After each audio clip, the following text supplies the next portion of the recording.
the title is Humility in God's Providence. And yeah, so a little update from me, and part of where this topic is coming from, like what inspired this topic, is the fact that we moved. Me and my family, we recently moved. We bought a house, and it's a great new chapter in our lives, such a huge milestone. But there are also just some challenges with changing environments. And so that's brought up some weird struggles in myself in terms of my habits. So I had some fairly good spiritual routines and habits set up prior to moving. And then moving into this beautiful new environment, which I loved, like, don't get me wrong, we're very grateful. But I really found it difficult to get back to a good routine, specifically spiritual routine, of usually like waking up early, doing 100K, praying, and having that time with God. And I also noticed how I was very stressed out with the whole process, and we were sick and all these things. And so some other habits started popping up that I was not so happy about, of like staying up later, which makes it harder to wake up earlier, and snacking and different things like this. So I was kicking myself about that. It's like, come on, like, tomorrow I'm gonna wake up earlier. Oh, still, I didn't do it.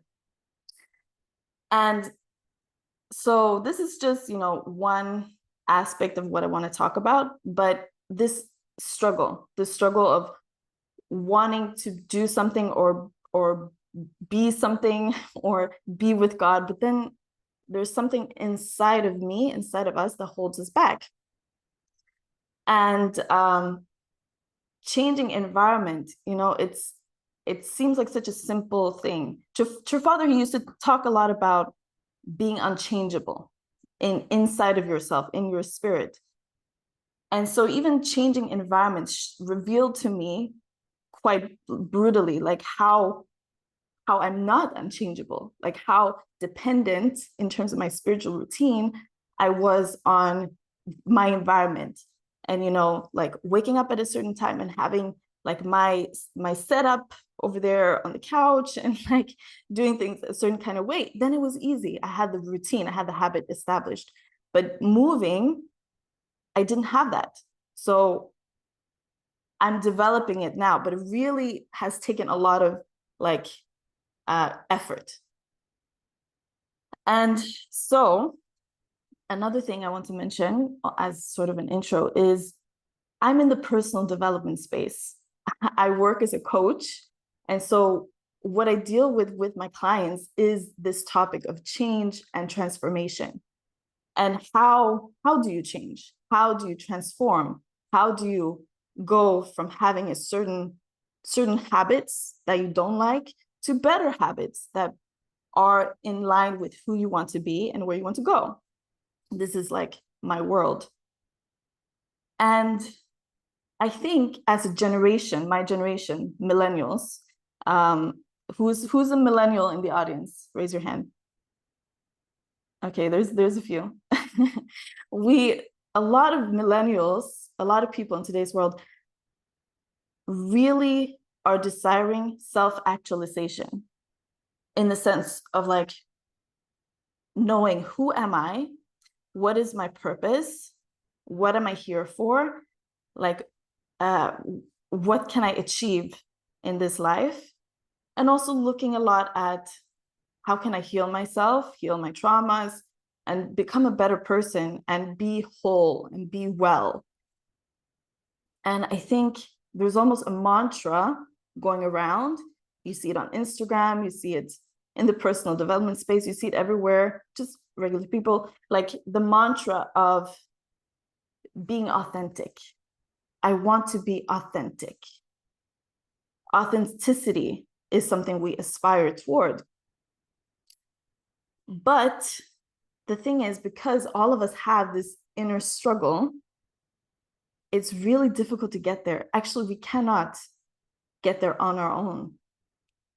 And so, people seek out role models, gurus, coaches like myself, or, like people online or whatever, to try to be better. And I'm not saying that it does not work. Yes, it can take you some step and it can make you feel good about yourself, or, and you can grow and you can do all these things, but it still doesn't change you at the root, right? There's still certain elements about yourself that you cannot change, because no matter how hard we try, we cannot separate from our fallen selves.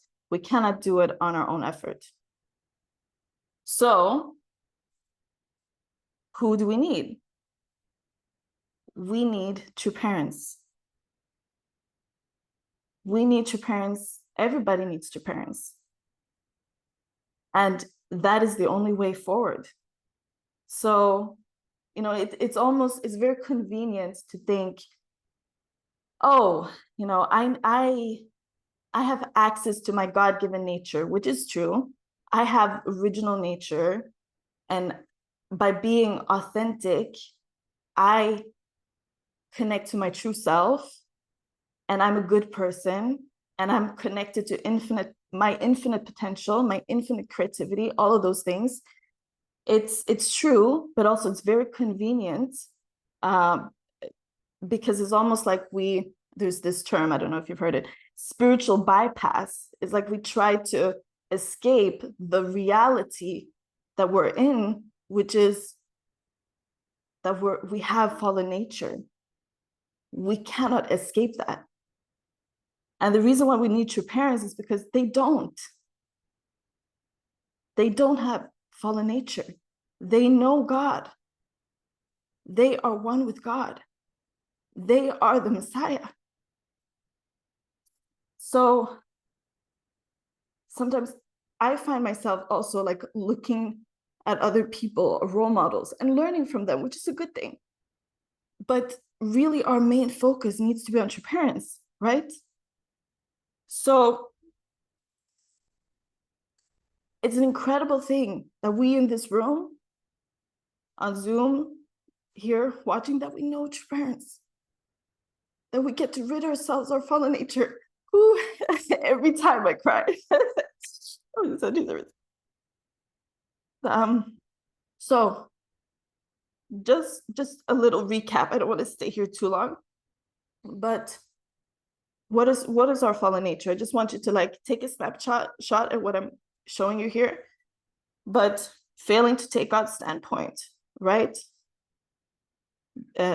Being selfish, what does that look like? Well, perhaps cannot feel the joy and the happiness in other people, or pleasure in other people's misfortune, or different things like this, or excluding other people, and the second one, leaving one's proper position, which might be, a really simple one that I'm sure all of us engage in several times a day, is like complaining. Complaining is on here. Dissatisfaction, greed. Third, reversing dominion, being stubborn, guilty, critical, all of these things. That's also our fallen nature. And fourth, multiplying the criminal acts, which is, lies, rumors, hiding. There is no match between what is saying and what is doing. There's that disconnect between our words and what we do. And this is the thing, like, there are lots of role models and good people in the world who try their best and that people look up to. And, people might learn from them. But sometimes this happens a lot. We find out that actually they were not as good as everybody thought. Actually, they were living out of integrity with what they were saying. And it's a shock. It might be like a leader in a space. It might be some sort of guru. It might be like they're living not in integrity with their word. And that's the thing when we look at your parents. We cannot say that about your parents because of how they've lived their lives. The daily habits of your parents, the heart, oh God, the heart of always longing for God. And, looking at your mother, like she's over 80 years old. She probably, she wants to, like from a human perspective, of course, she would want to just spend time with her grandkids and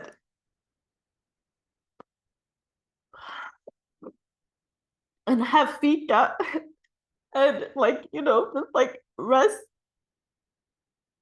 But instead, she's at the events, she's listening to speeches, she's spending time with members, she's listening to entertainment, she's spending a lot of time in meditation and prayer, trying to figure out the path forward in God's providence. And this is how we know that she is living in oneness with God, because that is God's heart. It's not about being one with God, being whole, being well, and keeping that to yourself, right? Because that's not God's heart. God's heart is to share. God's heart is for everybody to know God's love, God's blessing. So that's why your mother is with us. That's why she's traveling. That's why she's speaking. That's why she's doing all of these things when anybody else at 80 plus years old would rest, right? And it was the same with your father, looking at what he went through, the persecution, the imprisonments, the torture, the misunderstanding, all the things.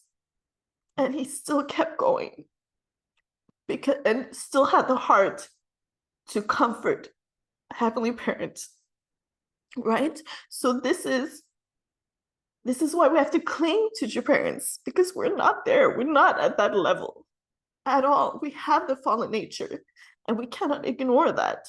We cannot think that we're perfect, or that we're like, yeah, like, I'm not saying that you should put yourself down.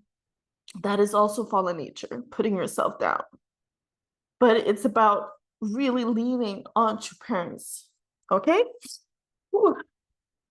So with that said, I want to read some of your parents' words. So let's take it in. So it says, when you assert yourself in front of fallen humankind, it can be inferred that you still have your fallen nature. From this point, you must completely break yourself down. If you cling to the shape and elements of your fallen nature, you have more to do to reach total self-abnegation. Taking oneself apart completely means total self-denial. The true, original, ideal hope of human beings cannot be attained by the self-assertive way of fallen people. This is why, as God pursues providential goals through religion, the path he upholds is not that of self-assertion, but the path of absolute self-denial. So we must completely detach from our fallen nature. To cut free from fallen nature, we first must dissociate from our individual selves. Hence, we must be victorious as individuals and on the levels of the family, people, nation, world, and finally the cosmos.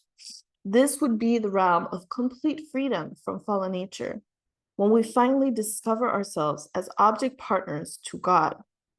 Having overcome our fallen nature, we will immediately realize that God is watching over us and come to know that instead of simply believing in God, we are with God. It's not just conceptual. It's not God is there, we're here. We are with God.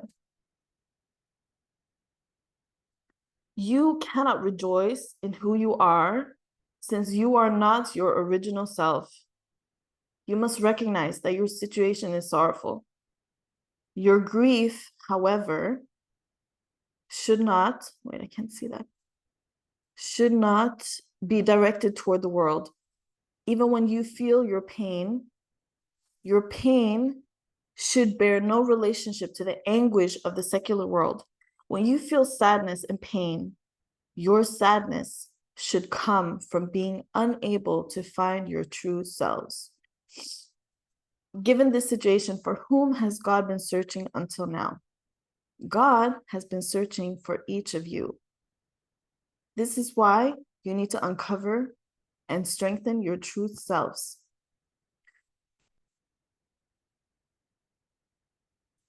Faith means standing for and believing in the person who has matched the ideal of creation, who is in accord with principled law, and who has not fallen,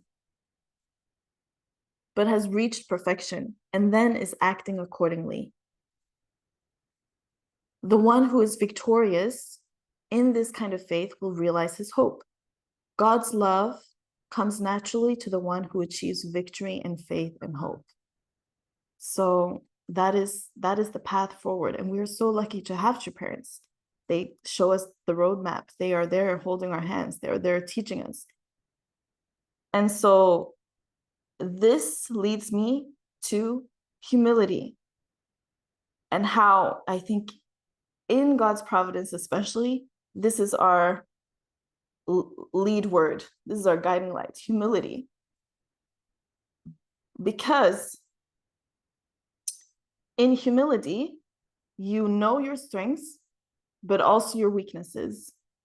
You know your wisdom, but also the wisdom that's around you, the wisdom of others, the wisdom that's out there in the universe. And being humble means you control less, and or you know that you control less, but you also know that you influence more than maybe you think or you thought. You realize that you're both important and not important. It means you know your voice isn't the only voice and may not be the best voice. Humility gives you access to deeper sense and understanding of what's real and what's real about you, and what's real about the world. And I also think about how, learning about the faith, going to lectures, going to workshops, reading the books, going to, programs, OLT, how much of a deeper understanding I have now based on my life experiences, based on, challenging times, suffering, as well as happy times, like all of that life experience. And also reading the text again and trying to understand, like praying and all of those things, how that has given me a deeper understanding, and I'm sure you too. And so, but there were certain things that I read back then that I didn't understand at all, or I didn't understand its importance, or even I was sure that it was not so important. I thought I knew better about certain things. But now, down the line, I've realized that so many of those things are true. And so it's like, with perspective, with humility, with openness, it makes us open, right? It makes us open and able to learn and able to take in. And yeah, so, and we have true parents, so we can, we have great role models. We have the number one role models in that respect. But, humility, the Latin word is ground. And I thought that was also really interesting, how the Latin word for humility is ground, which to me means that humility actually is the foundation for everything. It is the ground, and it is also like fertile ground. It's when you have humility, it's like you're clearing the weeds and you're creating a fertile soil where things can be planted, where you can have new perspectives, right? And see things from in new ways. And yeah, so it's a beautiful thing. Lastly, I wanted to give you a quote from this incredible movie. Who knows this movie called The Lorax, based on a book by Dr. Seuss? Raise your hand if you know this movie. Okay, that was not very many hands. So I'll give you this homework to to look up this movie and to watch it. And if you have kids or nephews, nieces, grandkids, have them watch this too, because it's a great movie. It's so deep.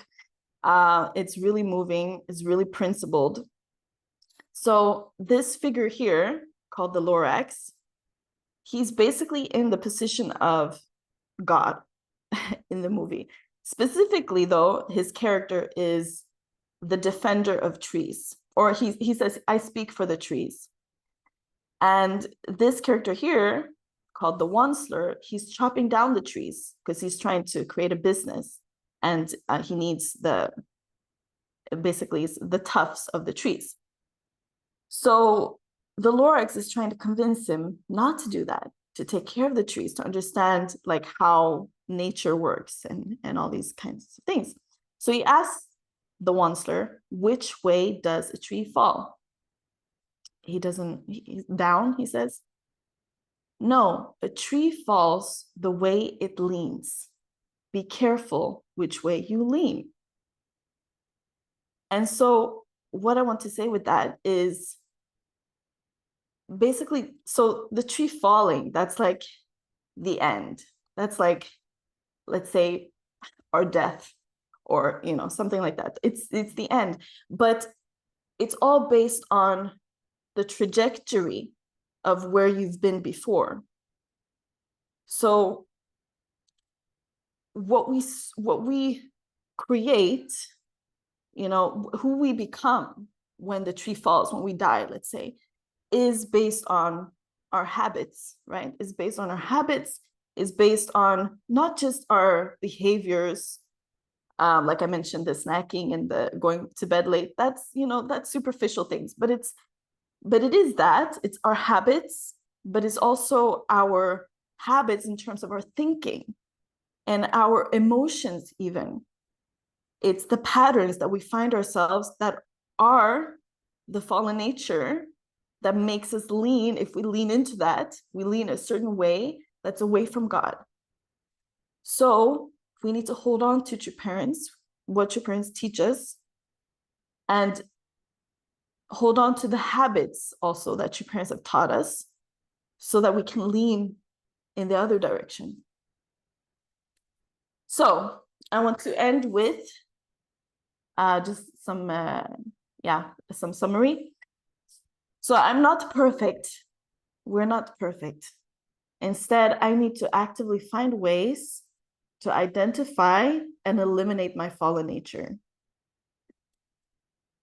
I need to walk hand in hand with God and true parents through prayer, spiritual habits, staying connected to what's happening also in God's providence, and stay humble and open to be able to access new and richer understanding.